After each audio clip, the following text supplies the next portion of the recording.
UP में एक बार फिर से कंप्लीट लॉकडाउन लग सकता है। ये लॉकडाउन कम से कम 10 दिनों का होगा। सूबे में कोरोना के बढ़ते मामले और इससे होने वाले मौतों पर इलाहाबाद हाई कोर्ट ने गहरी चिंता जताते सरकार को कंप्लीट लॉकडाउन किए जाने का सुझाव दिया है। हाई कोर्ट ने साफ तौर पर कहा है कि सरकारी अमला सड़कों पर लोगों को बेवजह निकलने, बाजारों में भीड़ इकट्ठा होने और सोशल डिस्टेंसिंग का सख्ती से पालन करा सकने में नाकाम साबित हुआ है। यही वजह है कि तमाम शहरों में कोरोना के केस काफी तेजी से बढ़ते जा रहे हैं।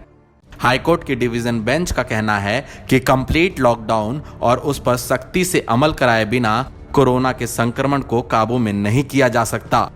अदालत का मानना है कि अनलॉक में न तो सरकारी अमला लोगों को बेवजह बाहर निकलने से रोक पाया और न ही लोगों ने गाइडलाइन का पालन करने में अपनी दिलचस्पी दिखाई। अदालत के फैसले के मुताबिक लॉकडाउन के अलावा कोई भी दूसरा तरीका कोरोना के संक्रमण को काबू में करने में कारगर नहीं साबित होगा।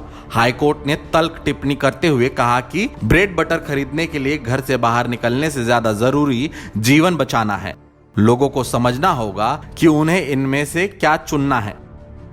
अदालत ने संक्रमण के बढ़ते मामलों के लिए सीधे तौर पर सरकारी अमले को जिम्मेदार माना है। फैसले में कहा गया है कि सरकार की तरफ से कहा जाता है कि अर्थव्यवस्था को पटरी पर लाने के लिए अनलॉक की शुरुआत की गई, लेकिन यह साफ नहीं किया गया कि इस अनलॉक में अर्थव्यवस्था के साथ ही लोगों को कोरोना के संक्रमण से बचने के लिए भी कोई रोड मैप या एक्शन प्लान तैयार नहीं है।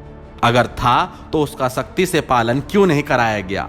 अदालत ने इस मामले में सख्त रवैया अपनाते हुए यूपी के चीफ सेक्रेटरी से पूछा है कि जिन जिम्मेदार लोगों ने इसका सख्ती से पालन नहीं कराया उनके खिलाफ क्या कार्रवाई की जाएगी। अदालत के इस रुख से कई बड़े अफसरों पर गाज गिरने की आशंका भी जताई जा रही है। Report ABI।